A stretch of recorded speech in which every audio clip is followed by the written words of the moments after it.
যে আপনি তো আফগানিস্তানে গিয়েছিলেন, আপনি এর আগে পাকিস্তানেও গিয়েছিলেন, পাকিস্তানের অ্যাম্বাসিডর এখানেও আপনার সাথে দেখা করেছে।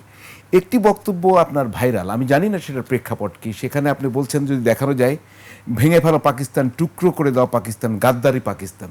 কোন প্রসঙ্গে? এটা কি সাম্প্রতিক সময়ে আফগানিস্তানের ব্যাপারে পাকিস্তানের ভূমিকা নিয়ে? না না না না, এটা হলো 1970 সাল সহ 70-এর নির্বাচন এবং 70 পূর্ববর্তী বাংলাদেশের মানুষের উপর তাদের যে বৈষম্য, এবং বিশেষ করে 47-এ যখন পাকিস্তান সৃষ্টি হয়, সেই সৃষ্টির সময়ে পাকিস্তানের শাসক গোষ্ঠীর যে কমিটমেন্ট ছিল যে তারা ইসলামের নামে দেশটাকে মুক্ত স্বাধীন করেছিল, ভারত থেকে আলাদা করেছিল, দেশ বিভক্ত করেছিল, এবং সেখানে কমিটমেন্ট ছিল দেশে তারা ইসলামী শাসন ব্যবস্থা উপহার দিবে।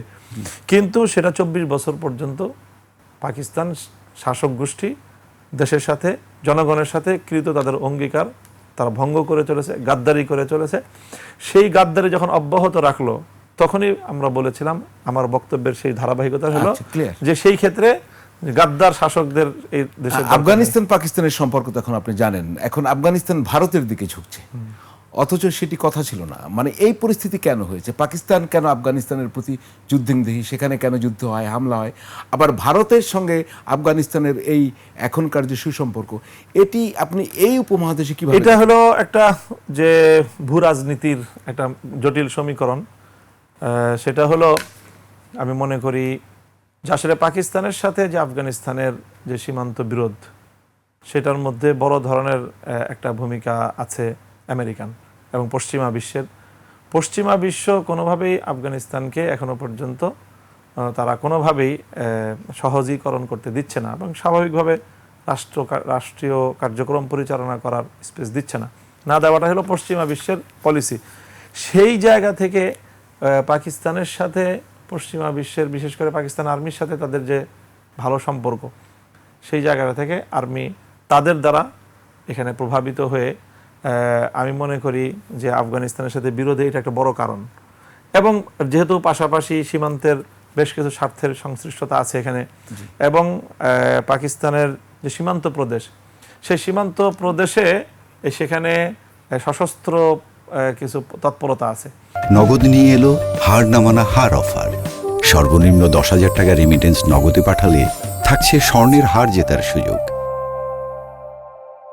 সেই সশস্ত্র তৎপরতা নিয়ে আফগানিস্তান এবং পাকিস্তানের মধ্যে একটা ভুল বোঝাবুঝি অথবা উত্তেজনা সৃষ্টি হয়। এই সমস্ত কারণে আমি যেটা বুঝি যে পাকিস্তানের সাথে আফগানিস্তানের একটা উত্তেজনা এবং বিরোধ। ভারতের সাথে যে বিষয়টা, সেটা সম্পূর্ণ ভিন্ন আরেকটা জায়গা। ভারতের সাথে আমি মনে করি, ভারতের সাথে আফগানিস্তানের যে সখ্যতা দেখা যায়, এটার সাথে পাকিস্তানের বিরোধের আমি কোনো যোগসূত্র আমার কাছে মনে হয় না।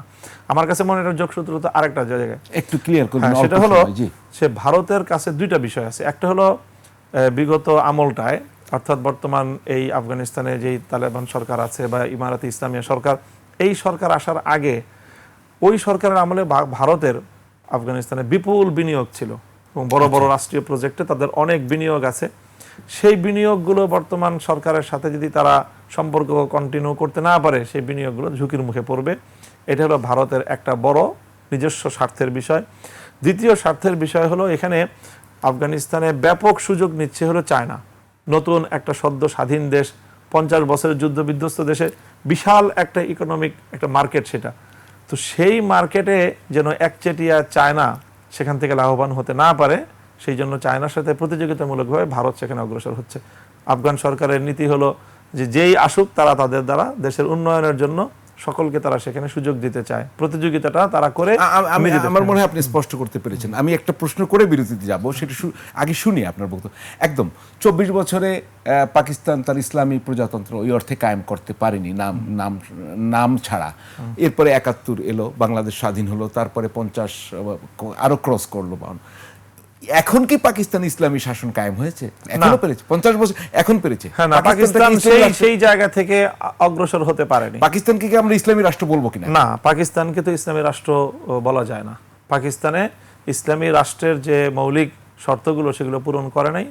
তবে কিছু এক দুইটার ক্ষেত্রে তাদের উন্নতি এবং অগ্রগতির সংবাদ আছে আর কি।